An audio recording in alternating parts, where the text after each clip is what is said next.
Welcome to This Wasn't on the Test, the podcast where knowledge meets humor in the most unexpected ways. Join Dr. Jake and Dr. Kayla, a couple with doctorates in their respective fields, and their sister Kelsey, who may not have a PhD but sure knows how to keep things light with her quick humor and relatable take on the world. Whether you're a scholar or just a curious mind, this trio will make you laugh, think, and you might even learn something new. Tune in to find out why this wasn't on the test.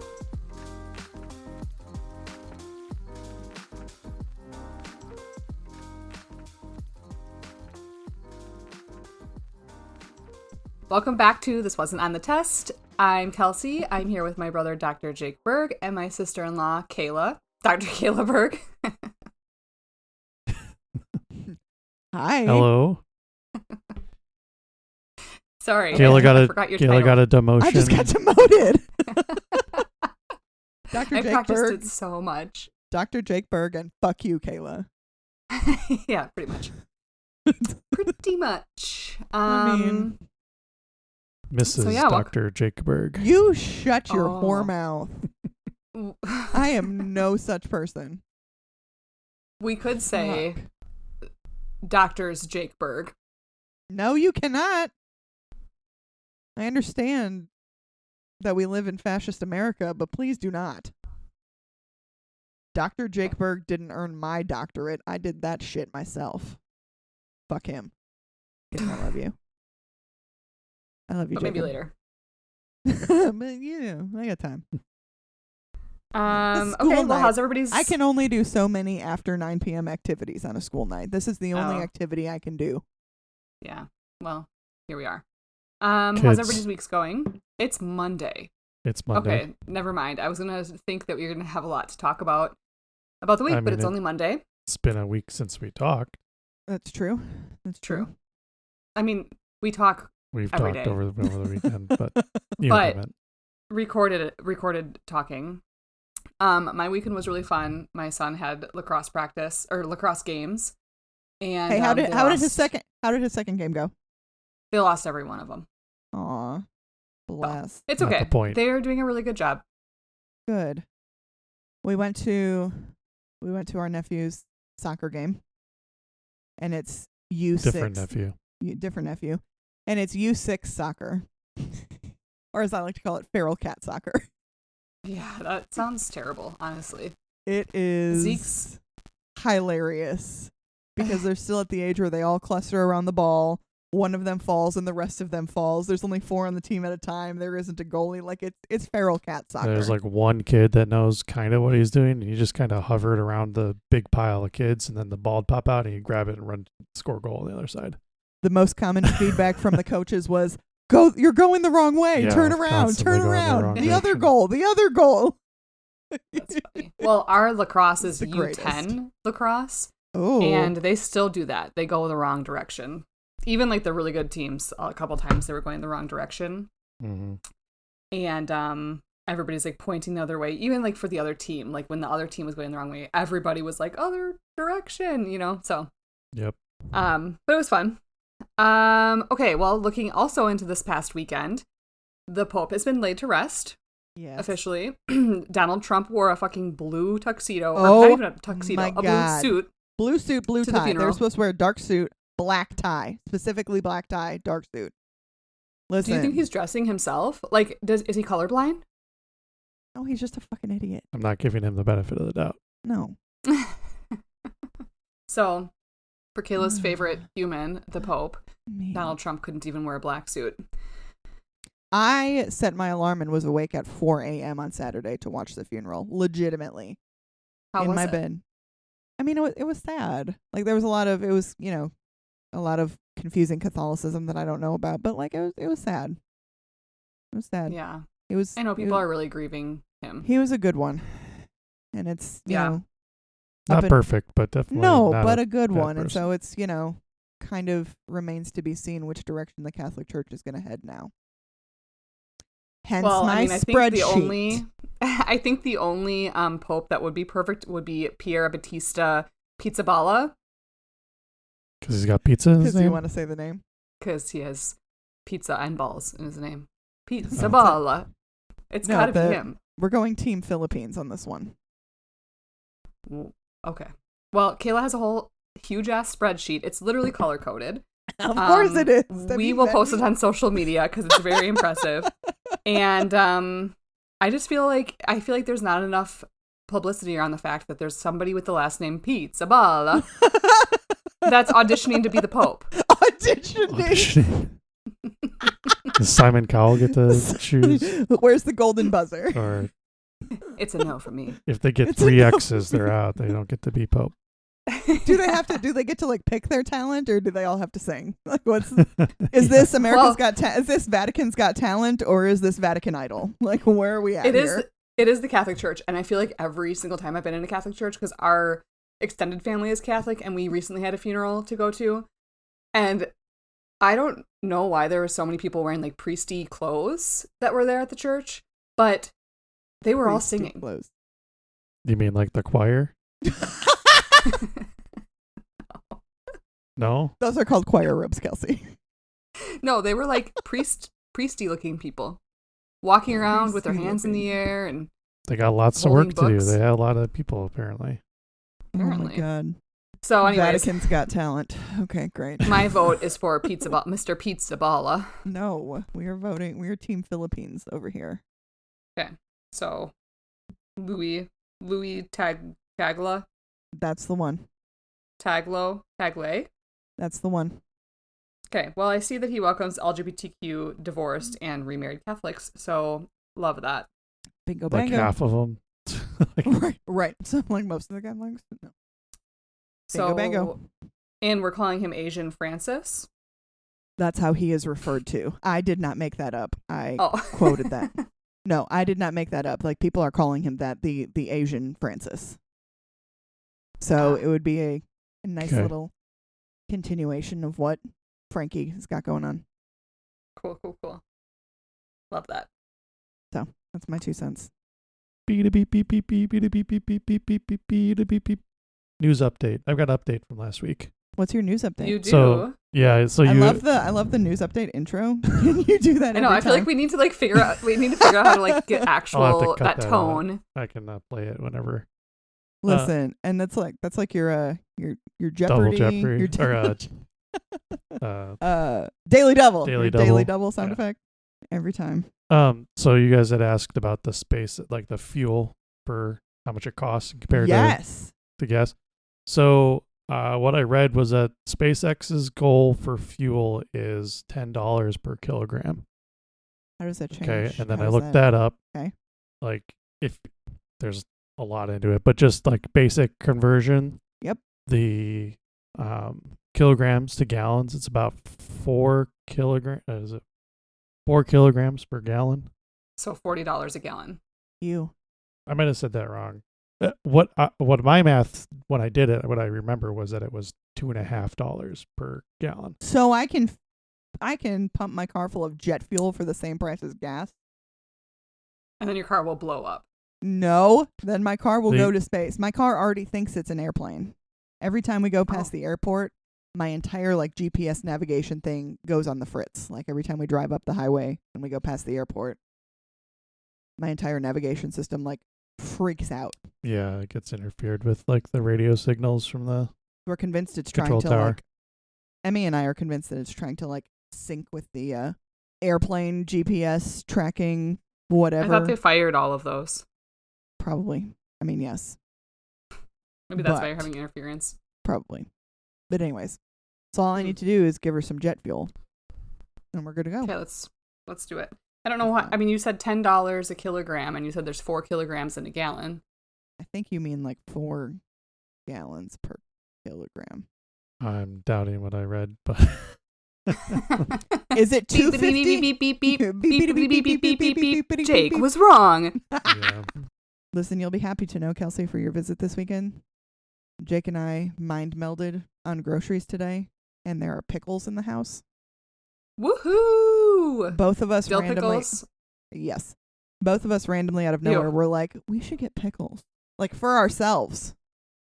Oh, so you weren't thinking of me. No, I wasn't thinking of you, but all those pickles about to be gone, bitch. Listen, I almost bought you. I found at do you guys have the store Pop Shelf? No. It's similar to, do you have a Five Below? Yeah. Okay. Similar to Five Below. I think a little nicer than Five Below, but it's similar to Five Below. They have a pickle pool float.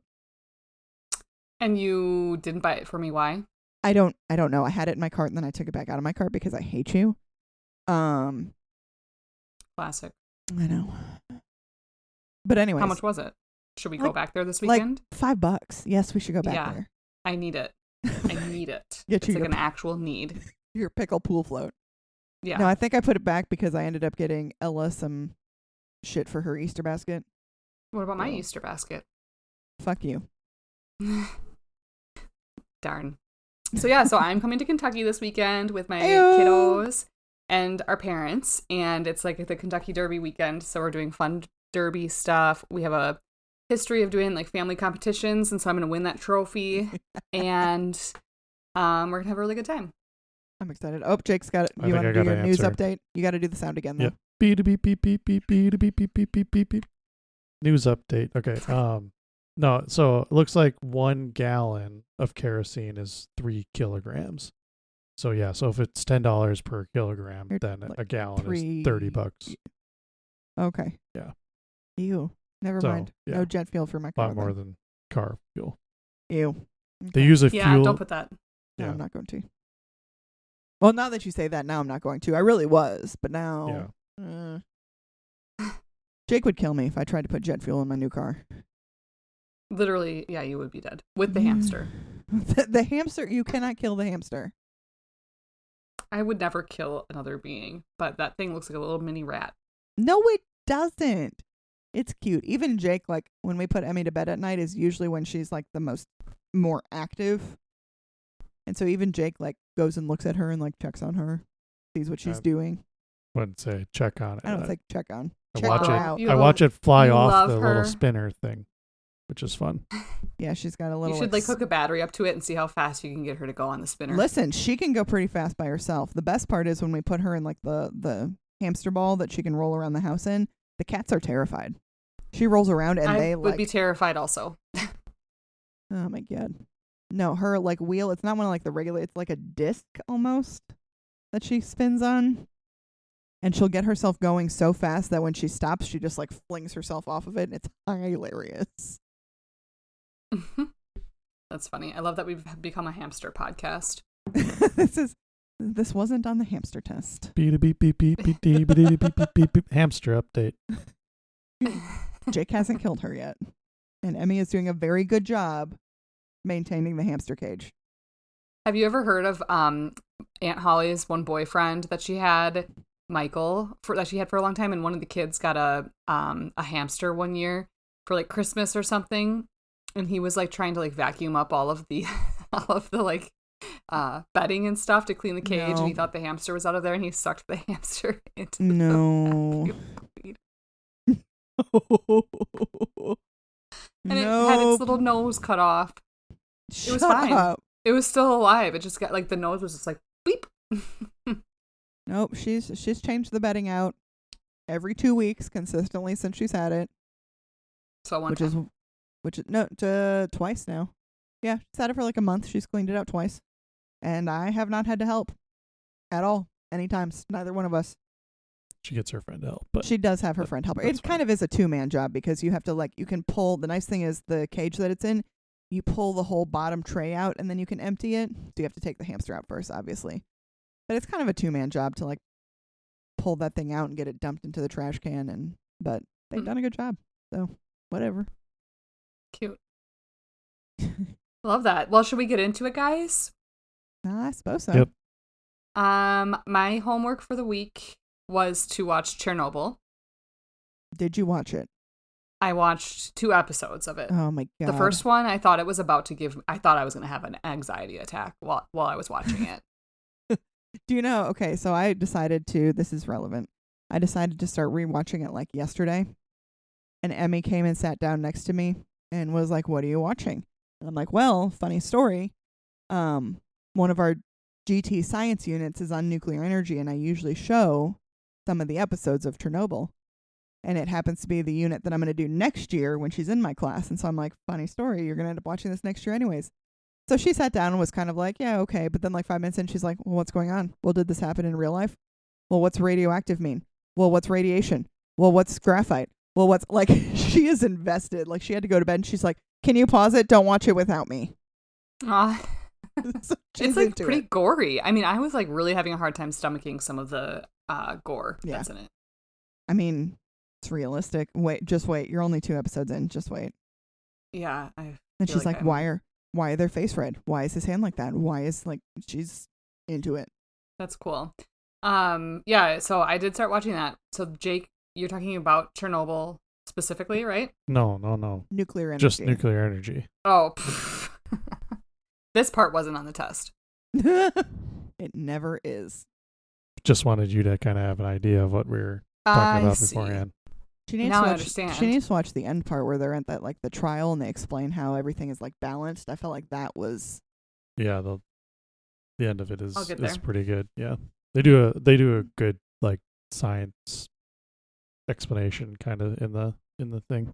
So are we ready to get into it then? Yep, let's get into it. So, Kelsey, I have 2 words for you for this. Yeah. I don't remember what episode, but this is HBO.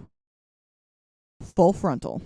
A male or female? It's not as good context. I mean, it's not as good as you want it to be, but it's male. Ooh, what episode? Should I just fast forward to it? No. Start watching more Mac stuff if you want that. Right. Well. okay. Sorry, I gotta go. There's other places to find that same content, Kelsey, very easily. Mm-hmm. I'm aware. Okay. Ready? Are we ready? I'm ready.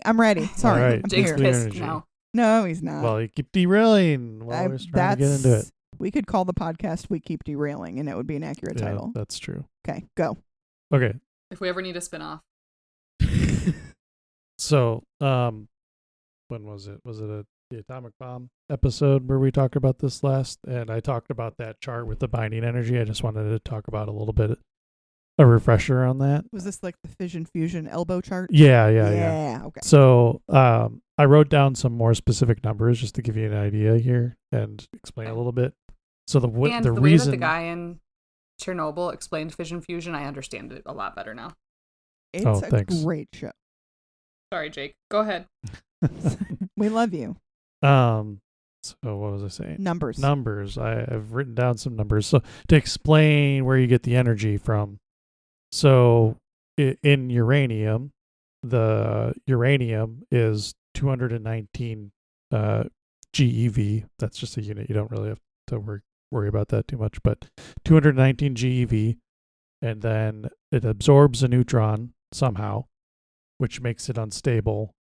And the consequence of it being unstable is that it undergoes fission and splits into other products. So there's lots of ways it can fission into like smaller things. Typically 2 small particles and then neutrons come out. But the average, so that's 219 plus the neutron is 1 GeV. So a total of 220 GeV at the start. What does that stand for? Giga electron volt. Okay, cool. Okay. Fun to know. I'm just going to keep saying GeV. No, go ahead.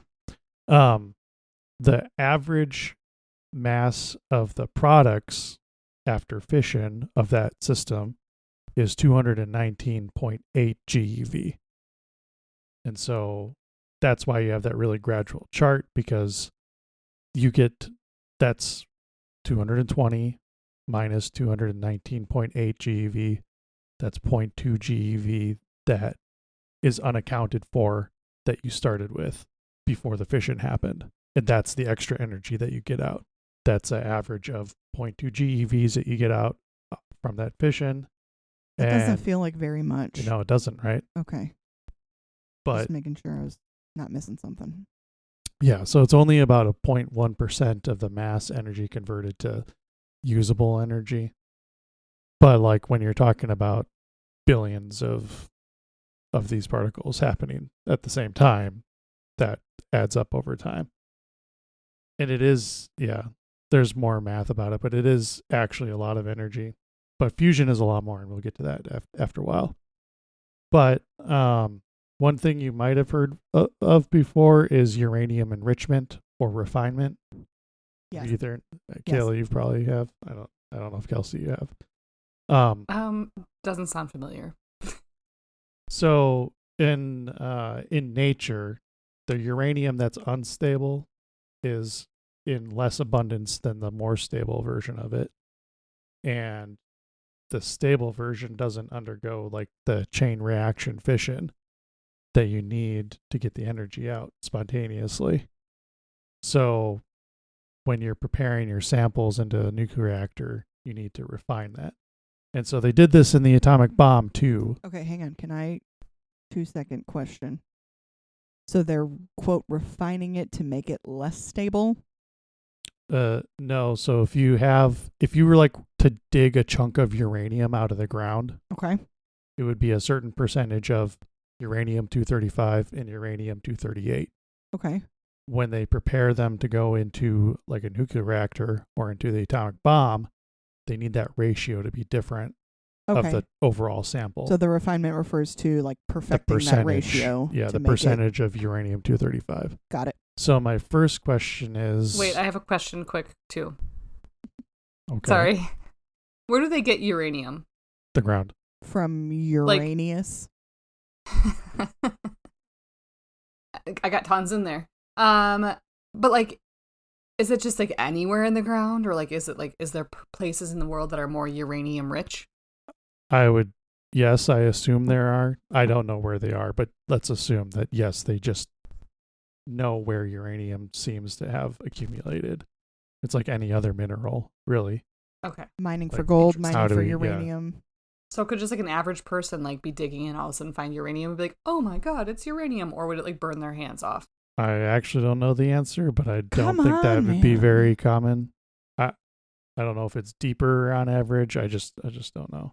But I don't think it would be very common. Like, it wouldn't be in concentrations that you would hurt yourself, i.e. the refinement is part of that too, because percentage.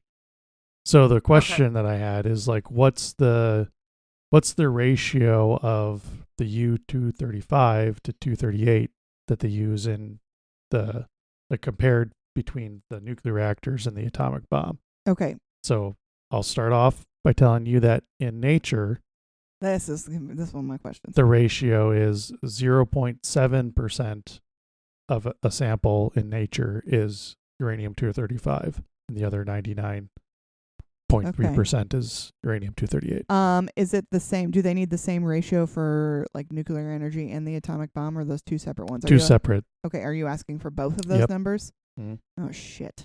Like, how do those two ratios compare? Okay, I'm saying that an atomic bomb needs 7% of your uranium-235. Is this the format you want me to answer these questions? Yep. Okay. Exactly. And that like a nuclear reactor needs 4% uranium-235. Okay. Okay. Kelsey? Okay. I was originally going to say like the atomic bomb needed like 5%, but then Kayla went with 7. So now I'm thinking I need to go a little bit higher. Go with 5. Trust your gut, man. I'll give 2 answers. I'll go 5, and then I'll also say like 13% because, you know, my girl Taylor. For an atomic bomb, and then in a nuclear reactor, I would say like 11%. So you think reactors need to be more refined than the bomb? No, she was saying 13 for the bomb, 11 for the, right? Okay. Yeah. Okay. Yep. So I guess you're both kind of right, but way off on the atomic bomb. Shit. Actually, the atomic bomb is like 90+%. Are you fuck? Yeah. So that sample is very dangerous to handle. Yeah. Right. Okay. But I oh my gosh. So how do they okay, Jesus. Because clearly there's the percentage in like a sample in nature is very little. Like, how are they refining to such a degree that it's 90%? Remember how I talked about how that was a major plot point in Oppenheimer, was how they were going to refine so much uranium to use. Oh my God. Okay. Yeah. Jesus Christ. Okay. So I don't really know. I read a couple of descriptions about how they do that refinement, but it essentially is kind of like a sifter almost. Sifting out the other stuff so that they've got uranium-235 it's like left. both falls through the sifter, but the 238 gets caught a little bit more, and so at the bottom of it you increase your ratio of the 235 to 238. That's wild. And so basically it's just like how long you go through that diffusion, like how many times tells you like how much you can. So you can really control it. It's just like harder and harder to get a higher percentage the more that you need. So and then a nuclear reactor actually is a way smaller percentage. So it's on the order of like 2.5 to 3.5%. Ooh. Oh wow. So yeah, you overshot that and then way undershot the bomb. Well, I said 4%, so I was you're pretty close. You're pretty close. You're pretty close. I figured the bomb would need to be more because it's a much bigger reaction. I just like the idea of refining something that's initially only like 1% uranium-235, less than 1%. Mm-hmm. I'm like, I don't want to go too big because that seems like a big ask. Yeah. Clearly. A big ask explosion. A big ask explosion. But you're also, make rocket go bad boom. The uranium, making the uranium in a very small area. So, to get the amount of energy that you want to get out, you need to kind of compact it into a more dense area, like as opposed to like a nuclear reactor, which is a pretty large facility. Okay. Yeah. Moving on. To how nuclear reactors actually work. We kind of touched on this, and that's like in general, like it's actually kind of fairly basic in terms of the function, like we said. That was a lot of adjectives before basic. Sorry. Actually kind of fairly. Actually kind of fairly. I talk. So the uranium, like usually in the form of rods, and I saw that like they're usually like 12 feet long rods, kind of like a pencil's width. So actually they're very flexible. The uranium is in the rods? Yeah. Okay. And and so those are inside of like a chamber of water, and as the fission happens with the uranium, it's like heating up the water around it.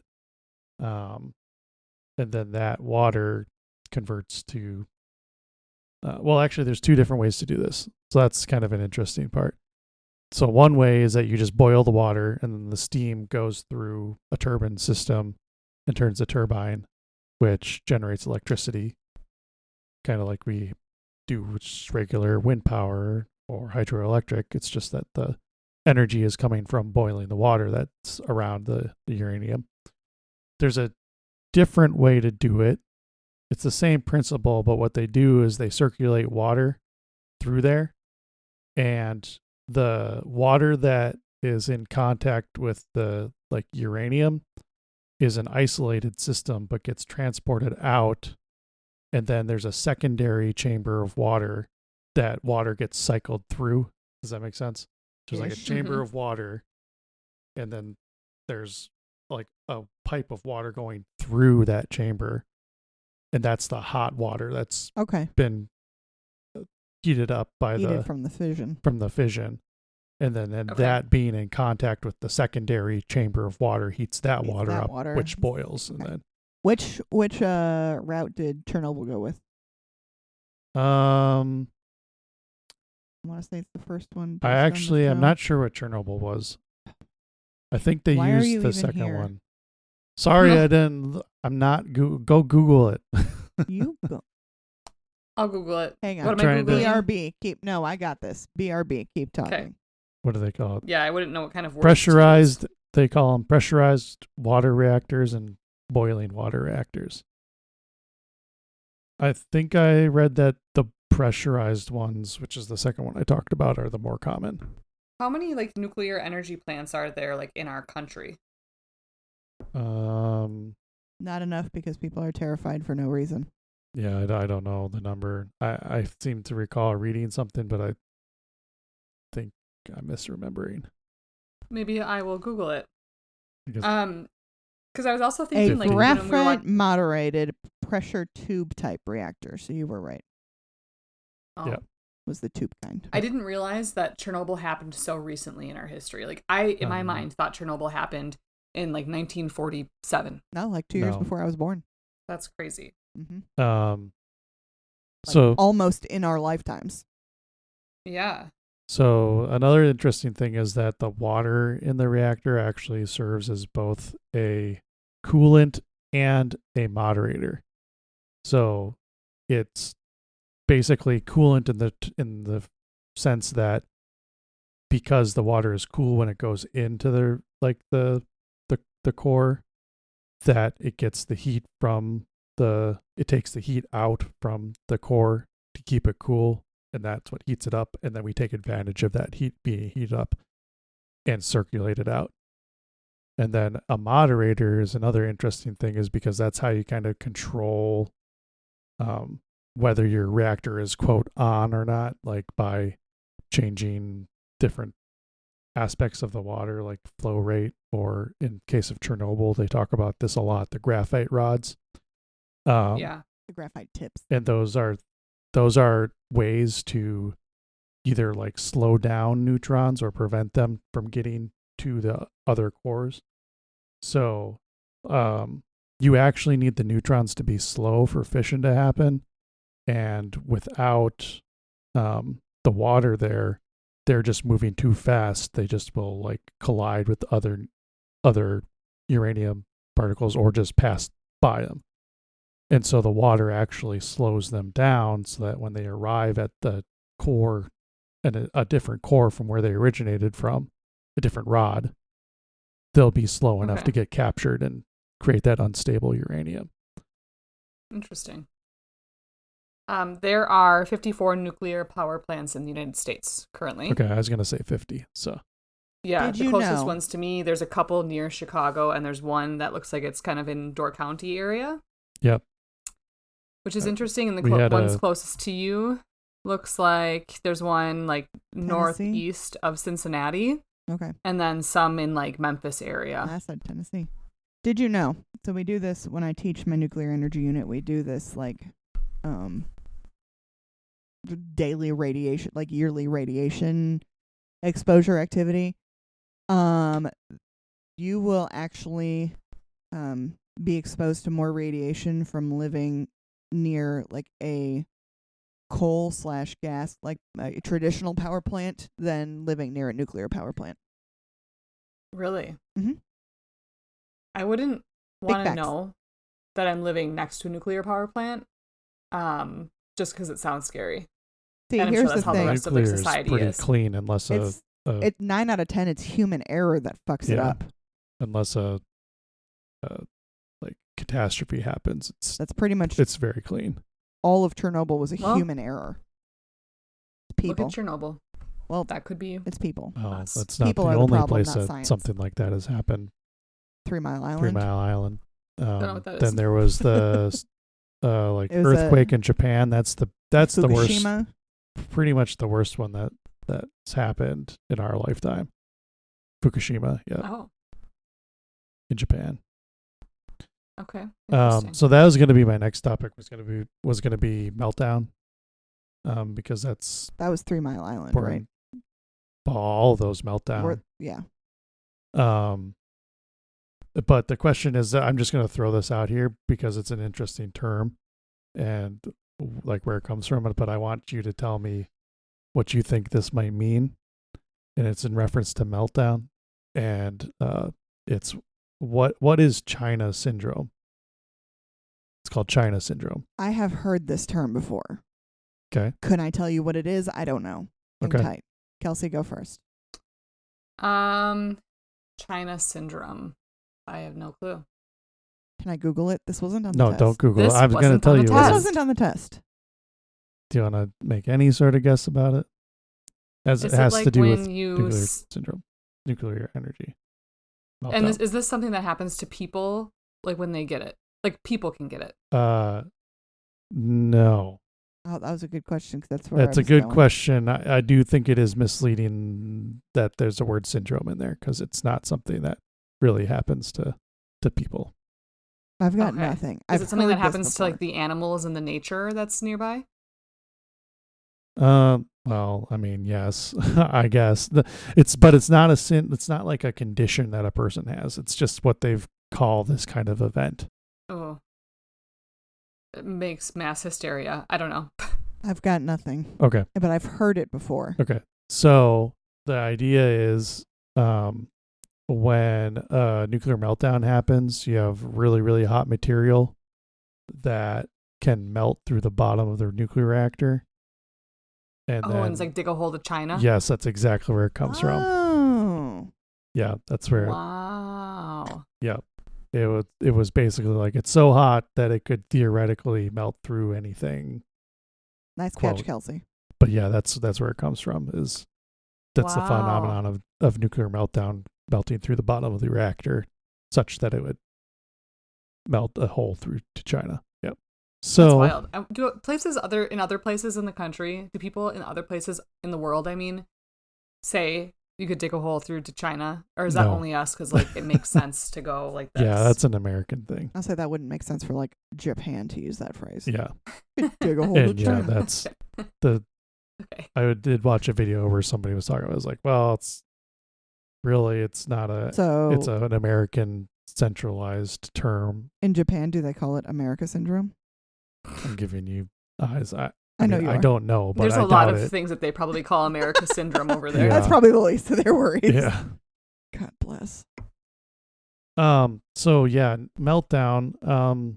So we talked about like human error. I mean, I guess not necessarily always human error, but just like, I mean, Fukushima happened because of a natural disaster. You know, all these things are very complex electronic systems that are prone to failure by somebody not controlling it correctly, or electrical short, or like a natural disaster, like we just said. So there's a lot of potential things that could go down, and you know, these are built with redundancies and checks and backups and all that type of stuff. But even with that, there's, you know, been some big events. But the general way that meltdown happens is like the circulation of the water fails for some reason or another. So that's usually like a pump fails. And so your water just becomes stagnant in the chamber with the nuclear cores. And so then they start firing and interacting, and then... Well, it just keeps heating the water, but it has nowhere to go, so it all turns to steam, and the explosion. Bad boom. Eventually, but I mean, very, very bad. Yeah. So you're not getting the water that's not circulating, so it's not cool water that's absorbing energy. It's just all going to steam. It's turning. So that's why in Chernobyl, the scientist was like, go circulate the water, or go open the water, or whatever they were doing, and they were turning the water valves to try getting it to go. Yeah, I think they were trying to like turn on like backup generators to turn the pumps back on. But that's not helpful when there's no core.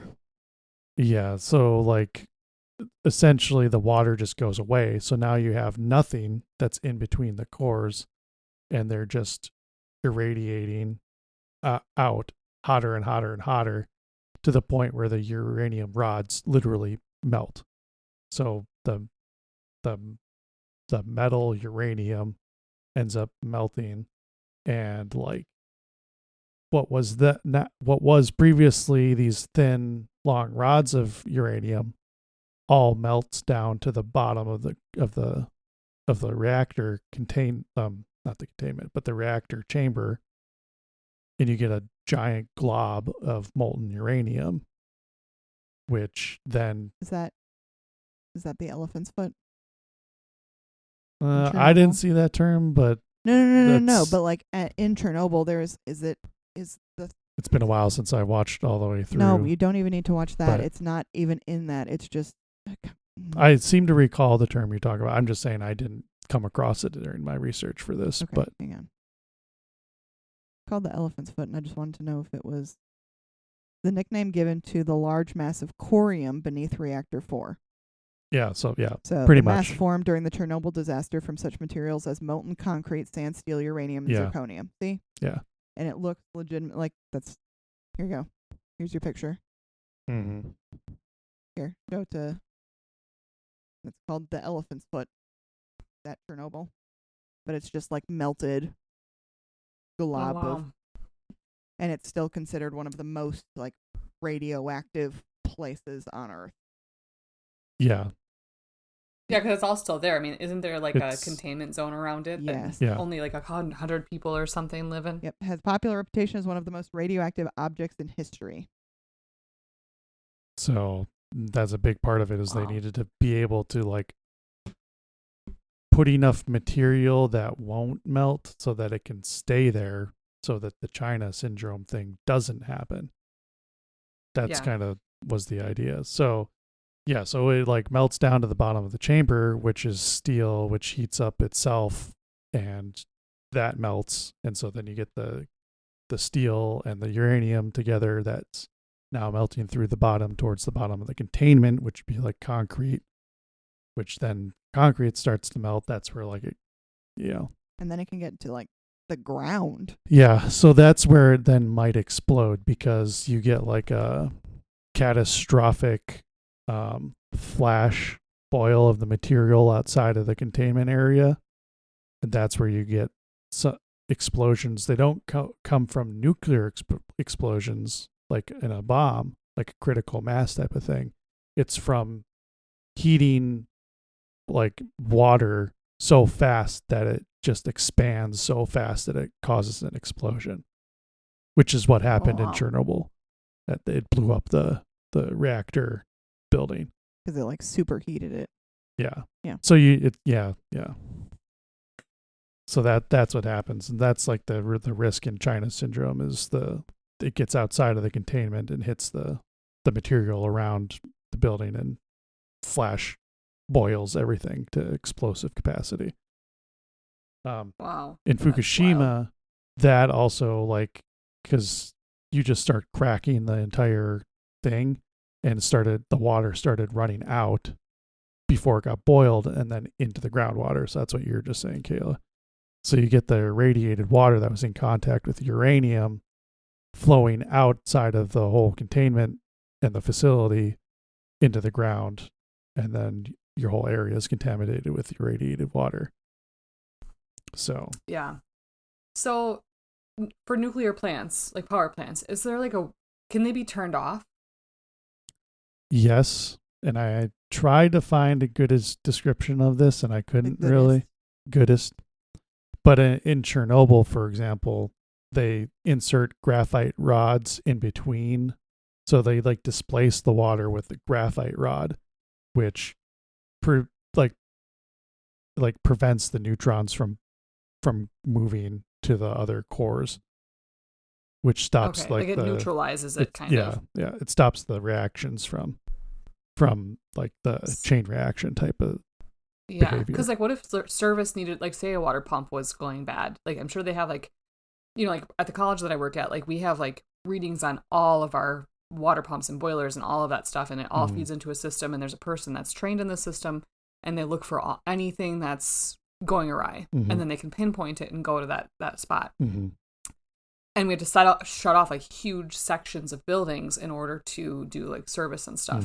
So when you're thinking a nuclear power plant, how do they do service on, say, a water pump that they notice is going bad, or it's giving them something funky? So that's where like redundancies come into play. So you have this is kind of me assuming a little bit because I didn't see a lot of information like that, but redundancies where you just have the same system built a couple times that's maybe not in use, so that if you do have to do maintenance, you can turn one off and start a different one. So like, not all of them are necessary for functioning at any one point in time, but you can turn something off and work on it and turn a different one on that does the same thing. And actually Chernobyl, the event was because they were trying to test their contingencies. And I don't know if you would say that they weren't trained well enough. They definitely didn't have the sensors they needed to really understand what was happening in the core. And there was think there was like a power outage nearby that they didn't know about and something like that. I don't know. They waited too long to do the test, so the reactor was in low power for too long. So that when they went to go like bring it back up, something in the core had decayed. I don't fully remember. There's something about a xenon pit. Yeah. Where there was too much xenon had built up and it like poisoned the reactor. So that when they put the graphite back in, it like the tips of the rods were made of boron, and that boron is what like triggered the reaction. So inserting the graphite rods is supposed to slow down the reactions. And right. This is spoiler alert, but it's not gonna bother you, Kelsey. This is a spoiler. Yeah. One of the major revelations is that there was a study that found that the action of the graphite being inserted actually increased the power output of the nuclear reactor when you were inserting the graphite rods. And that's what they didn't know. And so they're like, oh no, it's melting down. Put all the graphite rods in. And like all of them being inserted to try to stop it caused that separate thing that caused the power to go up to catastrophic. Bad boom. Thing. Bad boom. Bad boom, and person went bad boom with the bad boom. Yeah. So yeah, that. Hey, I'd rather have that happen than get the radiation poisoning. Preach. Yeah. Wait till you get to the episodes where it deals specifically with the outcomes for the firefighters. Oh yeah, I can assume it's not good. Yeah. Let's see. So I do want to talk about fusion just for a minute. Hang on, I had one quick question. We were talking about like shutting down the nuclear power plants. Mm-hmm. What process would have to be in place to like entirely decommission a nuclear power plant? Like where does all of the... Well, I think they would remove the rods each individually and like take them to a nuclear waste facility, essentially, just like keep them underground, probably in like a lead chamber or something like that, just so that they're not close apart, so that the neutrons aren't going to interact with each other. But I think you just have to extract everything from the reactor before you could decommission it. Okay. Oh. Okay. Fusion. So, I was saying that the like energy mass ratio out from fission was like 0.1% when you'd undergo fission. Just for reference, the like when you take like a hydrogen-esque thing, a hydrogen ion, and like fuse it to create helium, you get more like 4%. So that's 40 times as much energy out of a fusion reaction than you do from a fission reaction. Then why don't we do more of that? It's very hard to do. There it is. Yeah. So like pretty much the only thing that we try to do is essentially emulate the sun in a reactor in order to try to cause fusion to happen. What do you mean by that? Well, the sun is something we know that is undergoing fusion constantly. So we use that concept to try to emulate how the conditions in the sun to force hydrogen to fuse with other hydrogen. Are we successful? We can do it. Yeah. Oh, okay. Yeah. We have reactors that can do it. But the problem is that you put more like electrical energy into running the facility than the extra energy you get out from the fusion. So you don't actually get any excess electricity to power things yet. But my question... What do you mean yet? Well, they're working on it so that ultimately we will. Yeah. But my third question is like, what's the target temperature of the plasma inside of a fusion reactor for it to undergo fusion? 540 degrees. 932 degrees Fahrenheit. Okay. 900 something. You said 500 or something? 540. 932. Okay. You're way, way, way low. We're talking about the sun here. 10,000. Oh. 10,000 degrees. How about 27,000 degrees? No, even more. Shit. What? 182,000 degrees. You're getting closer. Oh my god. 220. More. 267. Now, let's see. I think that might be on the right range now. No, I have this.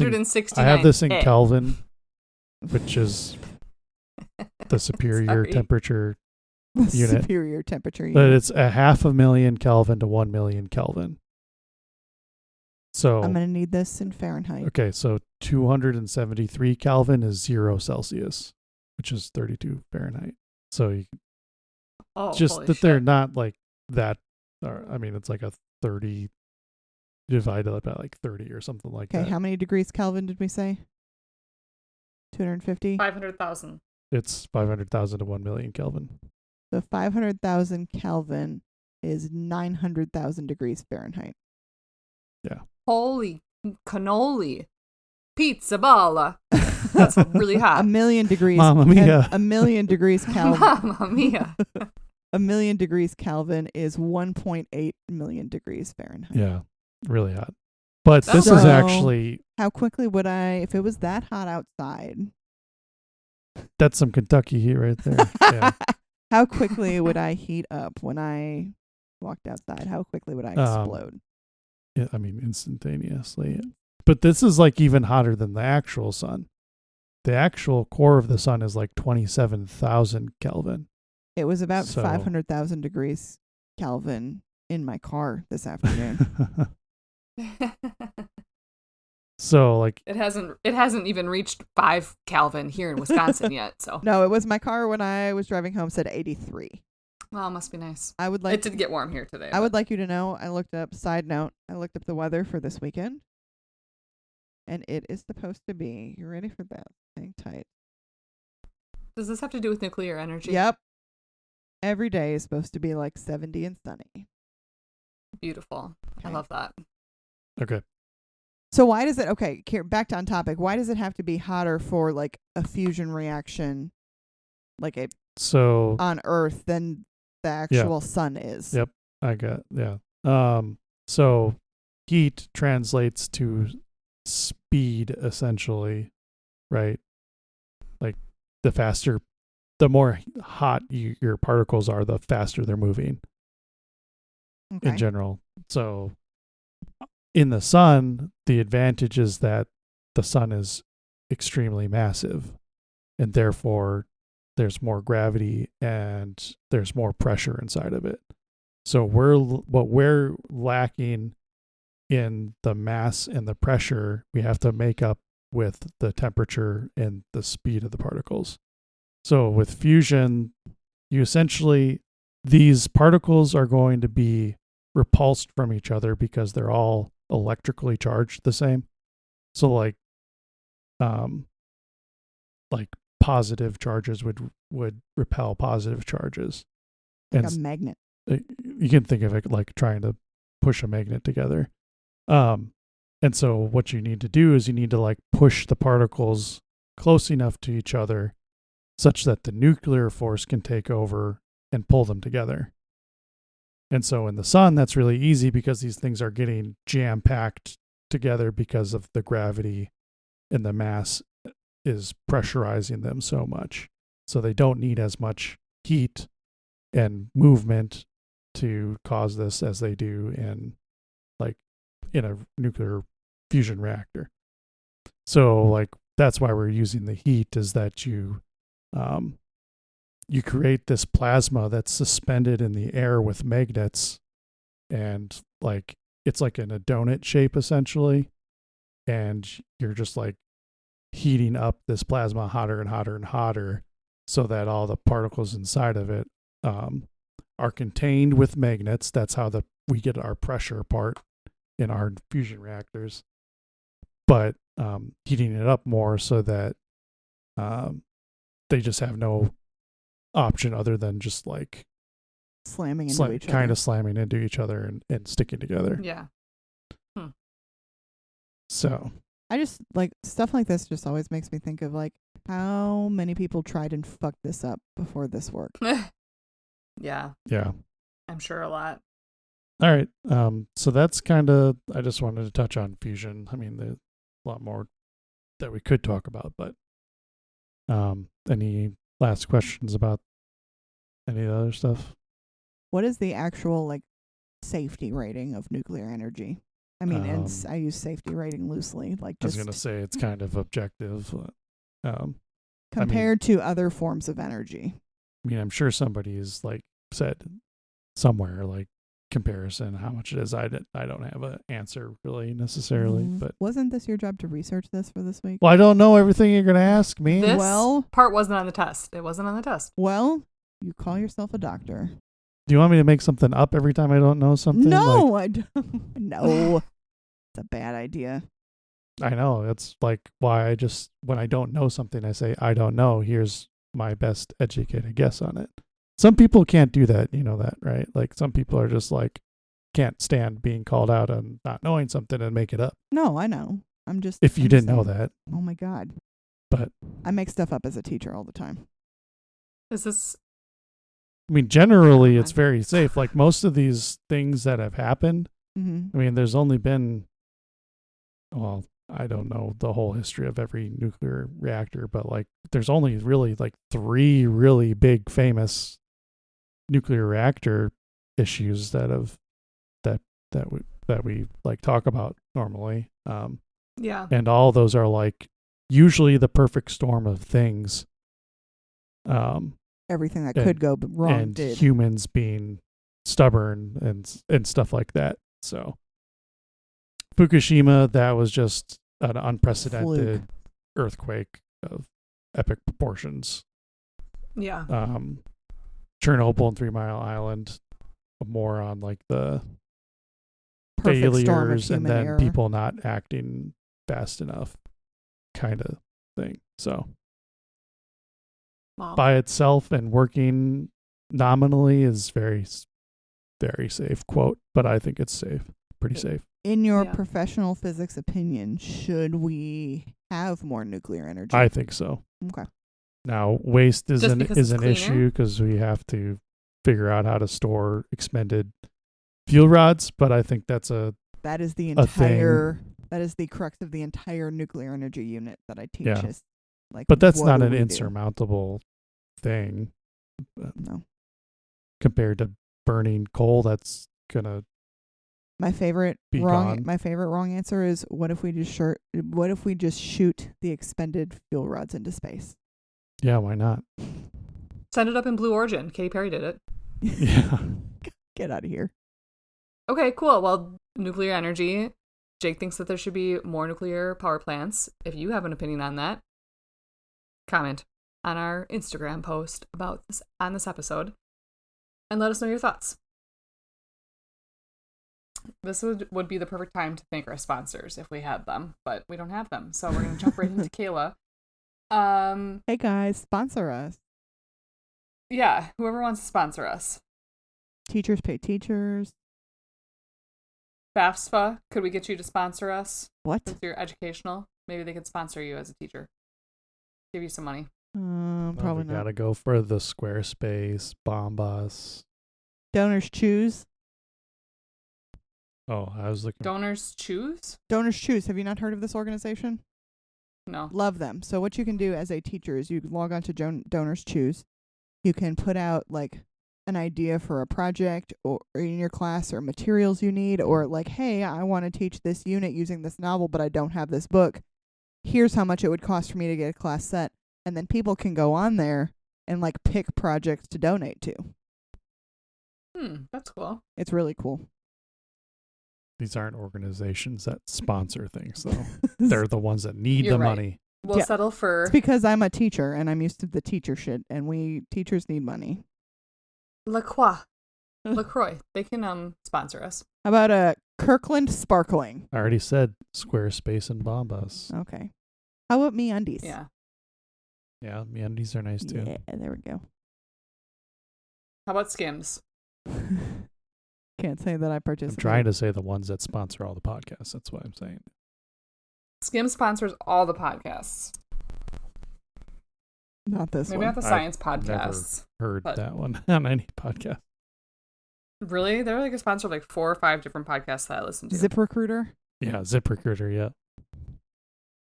I don't get that one at my podcasts. Come on, guys. What is My podcasts are naughty that I listen to, so I don't think ZipRecruiter would. It's because you're a whore. Yeah, huge one. Okay, Kayla, what are you talking about today? I don't remember. I could not even remember Jake's. So I am talking about gifted kid burnout.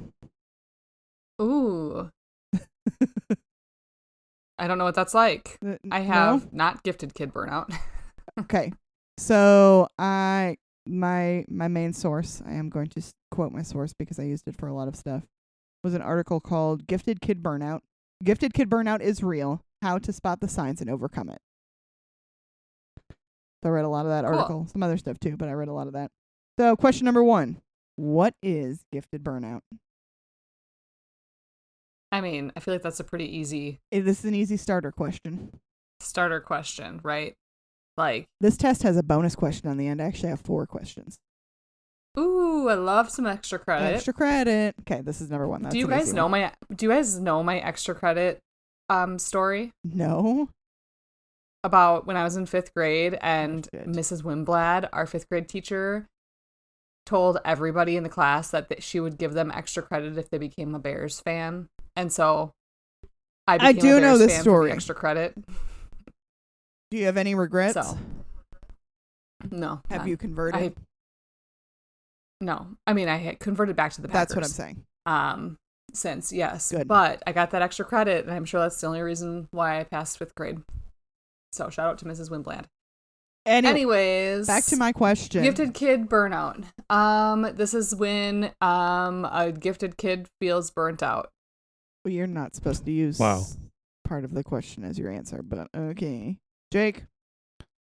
I mean, I feel like burnout is pretty self-explanatory. So this is an easy intro question.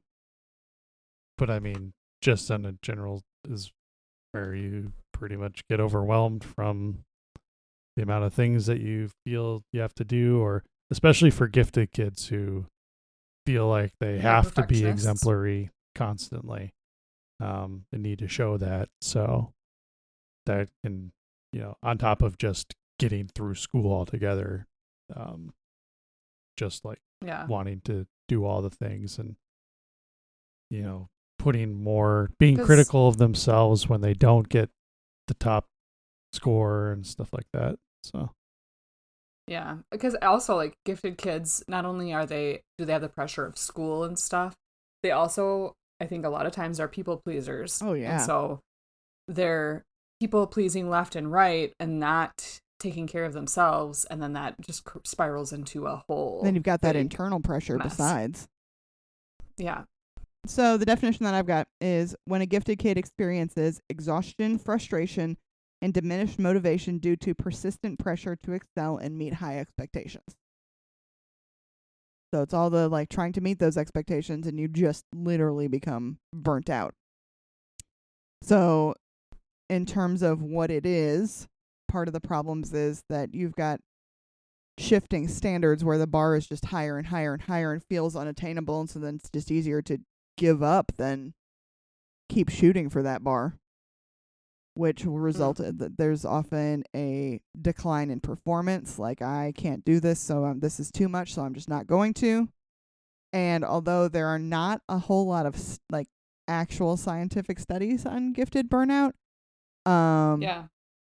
it's considered very common. However, usually transient. Like, it could be like a phase. Like, I'm burnt out, like, I'll, circle back around. Like, I'm burnt out right now. But we'll come back. Is there any studies done about suicide rates within gifted students and the pressure and stuff, or is that not common within gifted students because they? I did not look into that in any. Why don't you know the answer to this? Oh my God, we're back at this stuff. I've got some like later notes about the impact of like gifted burnout on mental health. Yeah. I just wonder because like, you know, like not to stereotype, but like I have had a couple friends over my lifetime that have committed suicide. And I feel like I could generalize them in like not a gifted category. Like, you know, and it's like they definitely struggled more in school and struggled more with like friendships and struggled in extracurriculars and stuff. And obviously that's going to like attribute to like a higher suicide rate, right? Yeah. But does that reflect into gifted students as well? Well, I would say that there's a little bit of a vicious circle with what I'm about to say, but I will say that I think the ability to compartmentalize is another skill that is shared by a lot of gifted people. And so I think you don't get to the point where you're like your whole life you feel overwhelmed. It's like kind of in school I'm anxious about all these type of things, you know. Not that it can't happen, but I think like the compartmentalization skills help that. I feel like the people pleasing probably has an effect on that too, like the not wanting to disappoint others. Yeah. The whole concept of like, well, I have to keep going because that's what's expected of me. Yeah. So. I could see that. Okay. Question number 2 already. What personality traits make these kids more vulnerable to burnout? Oh, we already hit on like some of that. Yeah.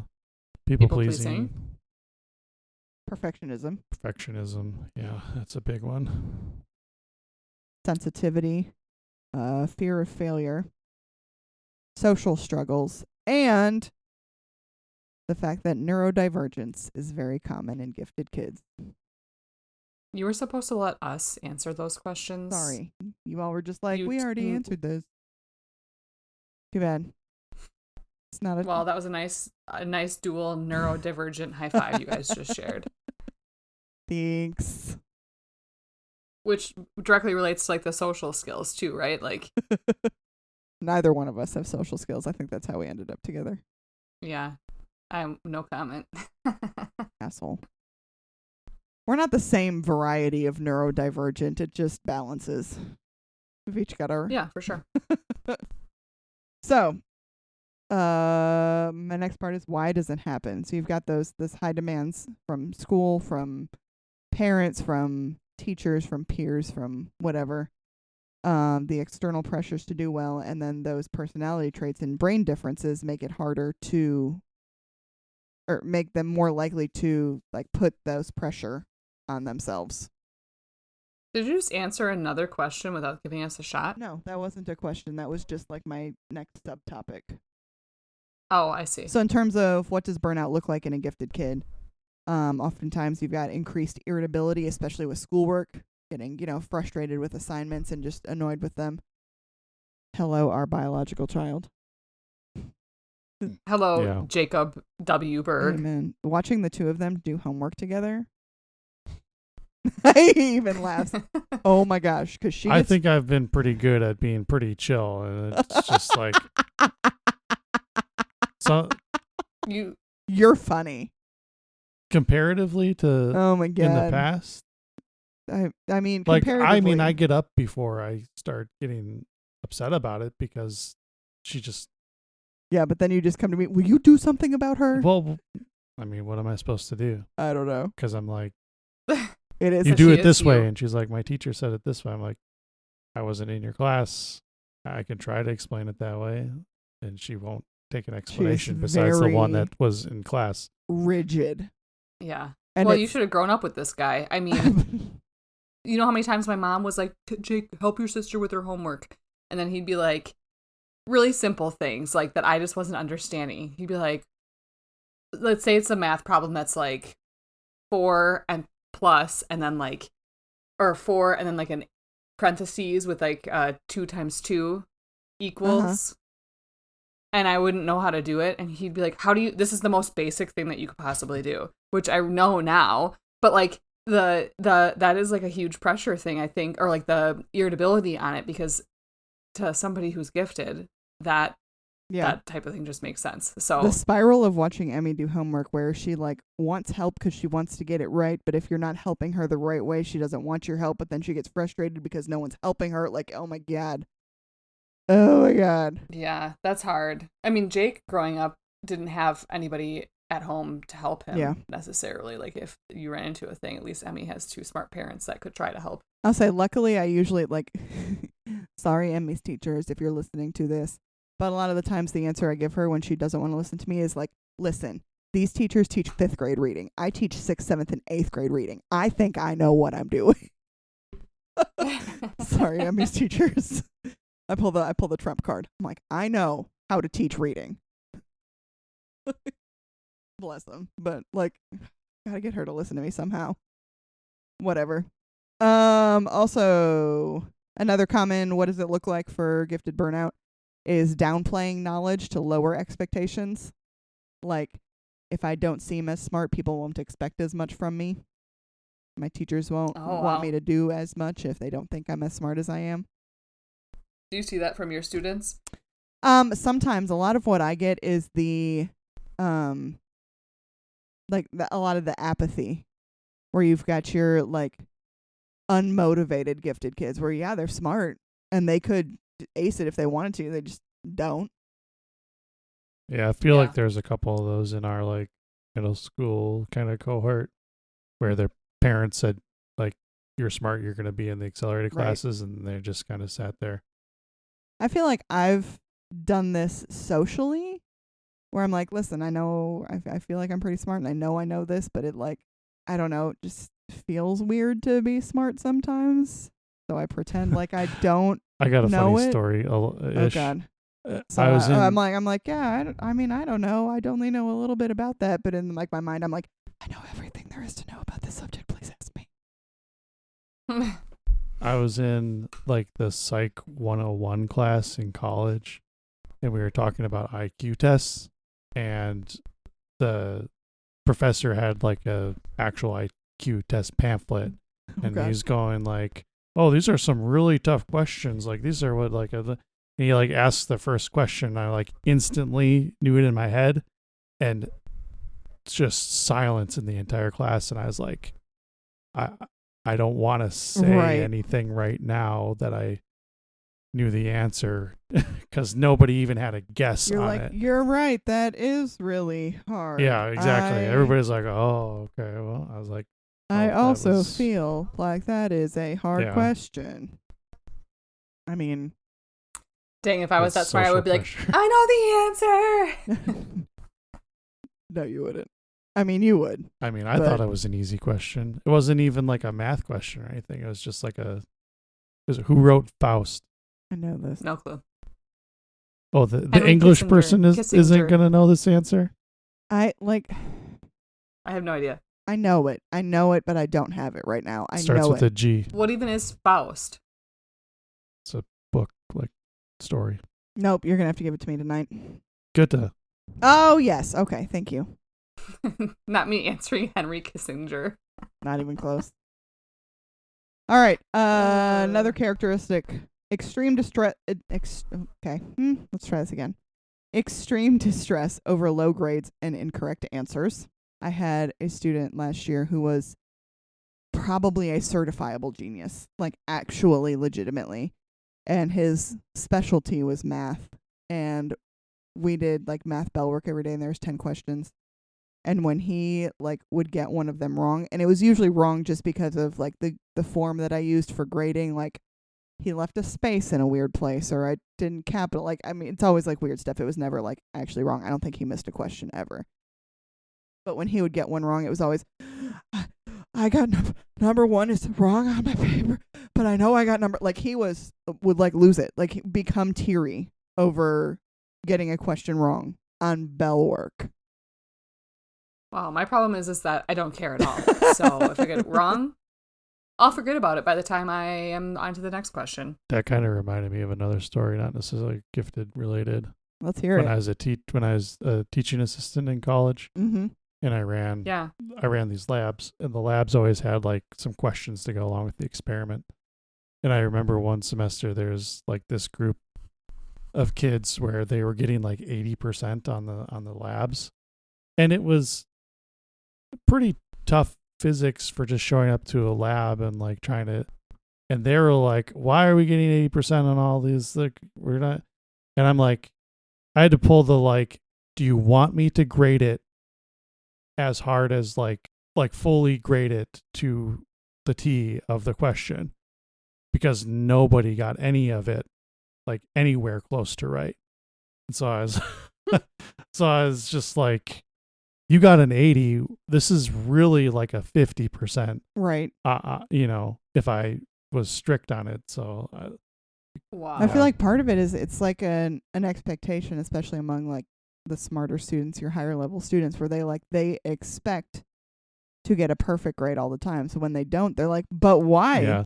And I'm like, because that's how this goes. These were the more sharp kids in the class that were, they were adamantly doing the experiment. It was just they weren't getting the math part of it right in the lab. And it's like, well, I can't give you 100% because you didn't get the right answer. But I'm trying to give you a reasonable grade because I observed you doing well during the lab, and I know that you were trying hard. So, I gave you the kind of the edged your way on most of this to give you a reasonable grade. So, well, I feel like it's really hard too for a lot of my students where they're coming the transition from elementary to middle, and then not just elementary to middle, but elementary GT, which is like 30 minutes pulled out of their class once a week, to middle school GT, where it is a full everyday class that they are getting graded for. Like that shift in expectations for them is very like jarring. Now, by the time they get to 7th and 8th grade and they're kind of used to the process and the procedure and how we do things, like they're good. We're good to go. But that 6th grade transition is rough. Where they're like, wait, this is actually hard. I'm like, yeah. Mm-hmm. And that's okay. Like for them to, the minute they're struggling, they're like, oh my God, this is hard. I can't do it. Where that idea of like, it's okay for something to be hard. Like that doesn't mean you're any less smart just because it's more challenging than you're used to. It's a hard thing. Another something that was mentioned that I thought was really interesting was in terms of like students who are experiencing, or anyone who's experiencing like gifted burnout, is that they have difficulties making choices, even in terms of like basic life decisions, like what to wear, where to eat. Like that the burnout is so all-encompassing that even those smaller day-to-day choices are difficult to tackle. Yeah. In terms of the impact, perfectionism, which sounds like a good thing to like try to do your best, but can be debilitating and unhelpful. Like not everything has to be perfect. I I have a little bit of this even in like my own hobbies where I'm like, well, I'm not going to be good at it, so I'm not going to do it. Jake with the eyeballs. I've witnessed that too with you. Yeah. Jake's like, just do it. You're not going to be good at it till you do it. And I'm like, no, I'm not going to be good at it. I'm not even going to try it. It's like something you would enjoy, but because you didn't get it perfect the first time, I guess you'll just never get to experience that. Mm-hmm. Correct. That is how that works. Yes. 100%. I feel like I'm working on it, kind of. I have to be very strategic about how I introduce anything to you. Jake treats me like a child. Well, when you are one. Eat shit. Jake's like, let me very gently suggest you do this thing. It's like, how many years have you been like, you should write something? And I think, cut to me yesterday, I think I'm going to write a book. That was yesterday's epiphany. We'll see what happens with it. So is it written yet? No, not yet. My problem was I was in the Barnes & Noble looking for some smut because I'm a dirty whore. And none of the smut was meeting what I'm like, this isn't what I want. None of this is what I want. And I'm like, well, damn, I guess I'm writing my own. You didn't want werewolf smut? I don't. That's the thing. Jake and I were having this conversation. I like romanticy is do the big what you thing want. Right now. Do what you want. Whatever floats your boat. Whatever kink's your kink. I don't care. But I can't get behind the romantasy. It does nothing for me. Like I can't suspend my disbelief long enough to like be invested in it. I'm just like, this is ridiculous. Like I can't. I also can't. I can't like believe like a sexy werewolf. Right. Like, is this sexy werewolf? Werewolf. I keep saying that. Like this is a whole wearing a other suit? topic, like, but what? I can imagine part of it is like I'm gonna go envisioning fuck a dragon. yourself in like, the story when it's like, well, I don't live in a magical. That's the thing is I can't suspend my disbelief long enough to get involved. So it's a me problem. Like do what you want, read what you want. That's just not my jam. Anyways. Other impacts, mental health issues, anxiety, depression, OCD, eating disorders of the gifted children. Oh. Right. Wow. It's the concept of I don't have control over X, Y, and Z, but I can control this. Yeah. And loss of interest and effort in what it is that you're doing. Which brings me to my third question. What strategies can help Nope, not medicated. What strategy? Full on medication. Medication. Listen, I wasn't medicated until adulthood. What strategies can help mitigate gifted burnout? Is this from like what the person can do or what you can do for like as a teacher? Both. A little bit of both. Either one. Because most of these rationalize with them seems like the worst answer. Yes. That's my experience. It doesn't work. No. I don't know. Medication. Medication. No.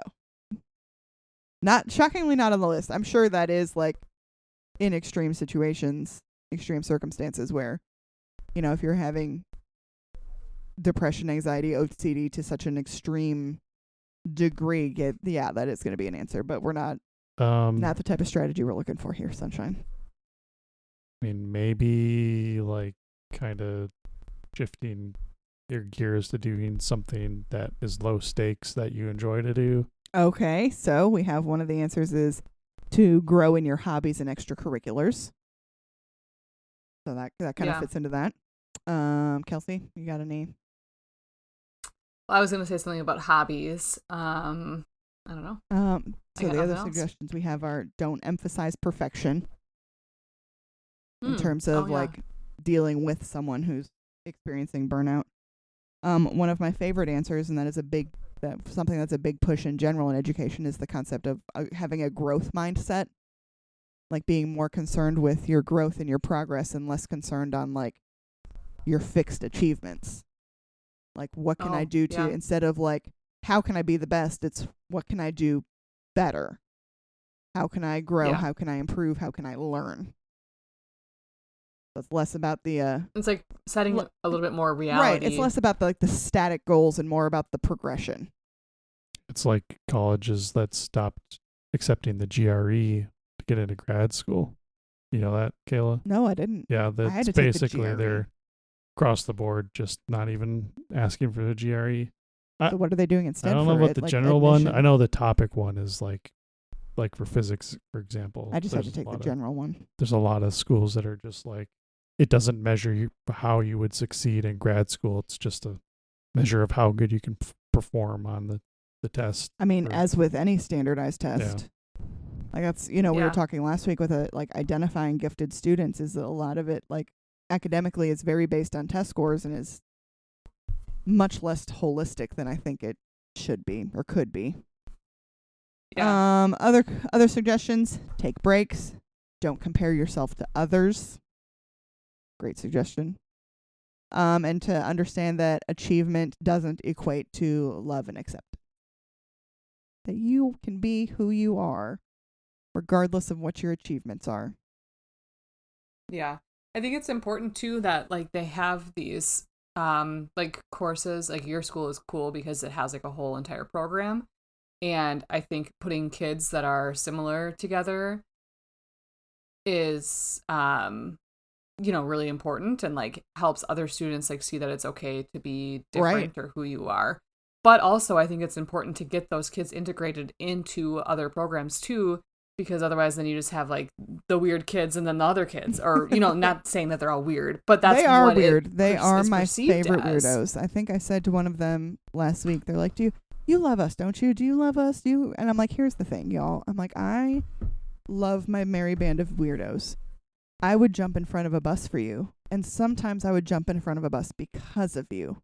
Just depends on No, I love them, but I think a lot of the things too in terms of expectations is that like." Those expectations tend to continue after like formal schooling is over, after high school. And it's like, okay, well, you were a smart kid in school. What are you going to do next?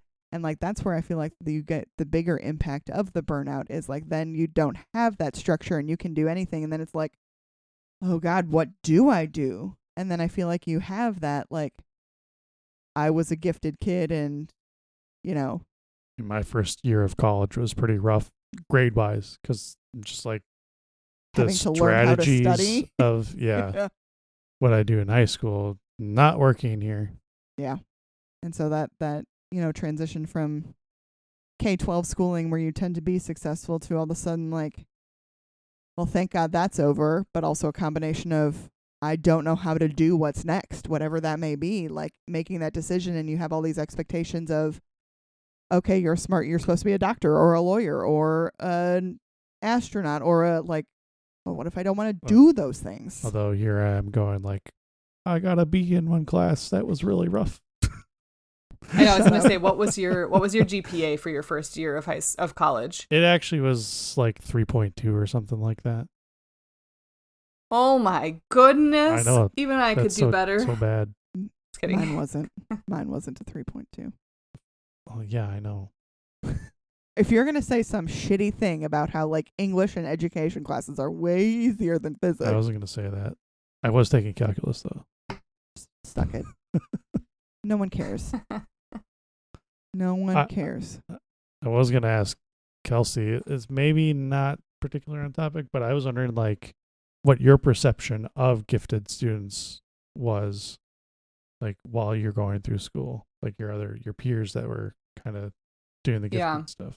Well, I feel like I had a little bit of a different like interaction with gifted students because I had you guys in my life. Like, like I came into 7th grade and hung out with you guys, before the bell, and didn't really find like my friend group until later in high school.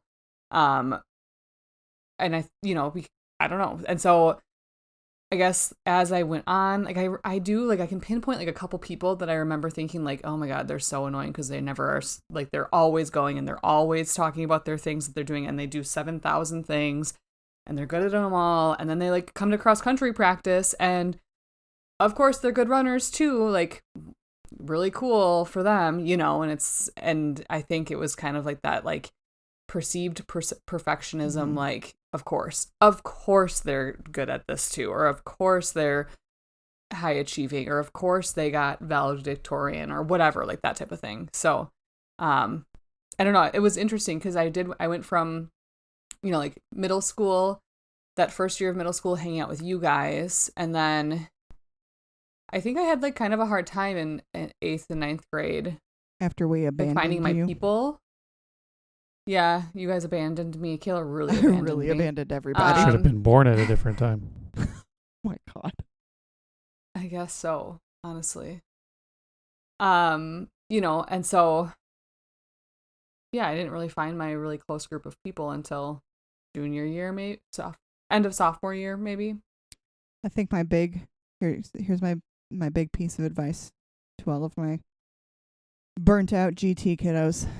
Figure out what you want. Whatever it is that you want, regardless of what other people want, do that thing. Even if you're not good at it, which is my own problem. I know. Don't, Jake. I know. No, I wasn't. Okay. One other thing about like my perspective of gifted students is I also like grew up being the kid that I would, because I had an older brother who, like a lot of times you have the same teachers that like your older siblings had, like in our school system. We so both don't know what that's like. Yeah, because you guys are the oldest. Yeah. So I would come into class, like my first day of class, and the teachers would be like, oh my God, it's Jake Berg, or is Jake Berg your brother? And I'd be like, yeah. And they're like, oh, yeah, he's the best student I've ever had. And I'm like, well, sorry, I'm going to disappoint you, you know? And so it was constantly like every single teacher that I would have, I would get compared to my brother. And then they'd be like, wow, if I'm surprised you're not as, they wouldn't say as smart, but they would say like, I'm surprised you're not as gifted as your brother, or I'm surprised that you don't have the same educational drive as your brother, like things like that. And I was like, well, doing my I think best. it, like kind of, yeah, I think it kind of like made me a little petty too, to where I'd be like, well, fuck that then. It's like a self-fulfilling prophecy. Right. Yeah. It's like, oh, so I think that that's like a thing for teachers is to like not every kid is different. Not compare students. Yeah, because every kid is different, and like I focus on like your really personality differences between the generations of, not generations, but like of kids. Yeah, the relations, groups of siblings. Yeah, siblings. Yeah. Yeah, I mean, it got even to the point where I was bartending at like our local bar up by our parents' house recently, like in the last like year or two, as like a little side thing. And one of our teachers came in, and like one of our teachers that we both had came in, and she was sitting at the table with her family. I was like, oh my gosh, I think that's so and so. And so I went up to her and I said, oh, do you remember me? You were my teacher. And she was like, oh, what was your last name? And I said Berg. And she was like, oh yeah, I totally remember Jake Berg. Was that your brother? He was such a great student. And I was like, yeah. Mm-hmm. What can I say? That was my brother. That was 25 years ago. Thank you. People. Yeah. I just realized. So it is interesting, like following up a gifted kid. And I think Taylor probably can really, that would be actually a really interesting podcast episode, is to have Taylor on also as like two not gifted kids. The only thing is that you guys are far enough apart that I don't know if you even really had the same teachers in anything. I don't think we ever had the same teachers, just because we're moving, like, yeah. We're, No, but I can bet that she felt a lot of pressure following up from you. Oh, that for sure. Yeah. I just realized when you were saying about like, oh, we wouldn't know we were the oldest kid. God, we are annoying as a couple. Yeah, you are. Oldest kids. No. Oldest that kids. That can't be. Gifted kids. Doctors. Middle school sweethearts. Keep we going. are annoying. Keep going. Devilishly handsome. So attractive. Keep going. Amazing parents. Yep. Okay. Keep going. Incredibly successful in our careers. What am I missing? A wonderful barista over there. Oh, yeah. Barista. Yep. You guys can just perfect anything you put your hearts to. So I cleaned the house today. Congratulations. That's I cleaned the house today and had to text Jake. FYI, I cleaned the upstairs and I'm not mad at you. I tend to clean when I'm angry, and so if he comes home and the house is clean, he gets real nervous. He's like, hey, how was your day? It's real. Okay, here's your bonus extra credit question. Quasi related. Okay, I'm ready. What is the PhD completion rate? Like people that decide to do their PhDs. I feel like this is a kind of a gifted kid thing. How many actually complete it? There's kind of a range of percentages, but there's people that enter PhD programs. How many finish it? What percentage? Kelsey should go first. Yeah, I'm gonna say like 30%. Okay. Jake? I think that's actually pretty close. I was gonna say like 25. It's actually higher. It's 50%. That does not sound right. It varies. There is a variety depending on like subject area, but the average is about 50%. So speaking of burnout, and that's its whole own bag. I mean, I'll say I don't know about you, Jake, but I know about you, Jake. There were moments where I'm like, I don't know if I want to do this anymore. Jake had Jake had years of that moment. Oh.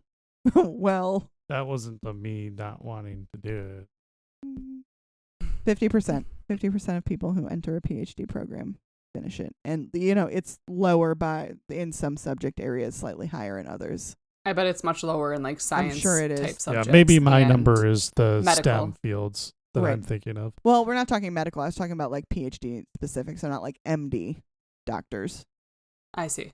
But I also think that most people who go start for their PhD are highly driven people that even if it's going to take them longer, they're going to finish it. I feel like a lot of people... It's fucking hard. I mean, I'm sure there's people that drop out because of the burnout, but I'm sure there's a lot of people that maybe drop out because they get a different job opportunity or something that doesn't require it and they need to start their job and so they kind of put it on the back burner or whatever. I'm sure there's a bunch of situations like that. It's stupid hard. There's some moments where I'm like, I don't want to do this anymore. But I did it. It's done. Okay, we need to wrap this thing up. I'm done. That was the end of mine. That was my extra credit question. Yeah. Okay. Well, so did I win the extra credit? I did not. But thanks, Kayla. That was great. Looking into next week, we are getting the exciting opportunity. What's Jake's noise that you did earlier? The breaking news. We are recording in person together this weekend. So the episode that we're currently recording, that's going to come out next week. But then the following week, that episode is going to be an in-person recording, which is going to be a really, really fun time. In case anyone doesn't know, we record from 2 different states every Monday night. Yes. Yep. Every Monday night we record from 2 different states. And it's, there's always like a little bit of a delay. So it's going to be really fun to be in person. We're going to try to film it too, much to Jake's dismay. So we have a little bit more content to put like on socials and stuff. But our topics next week, or for that recording, is going to be we're going to be doing a live reaction, me reading parts of Jake and Kayla's dissertations. And I think like maybe trying to like comprehend it or react, dissect it a little bit. Mine's an actual reaction. Will I be able to read it? I don't know. That's going to be real fun in mine. So I'll tell you that. Oh my God.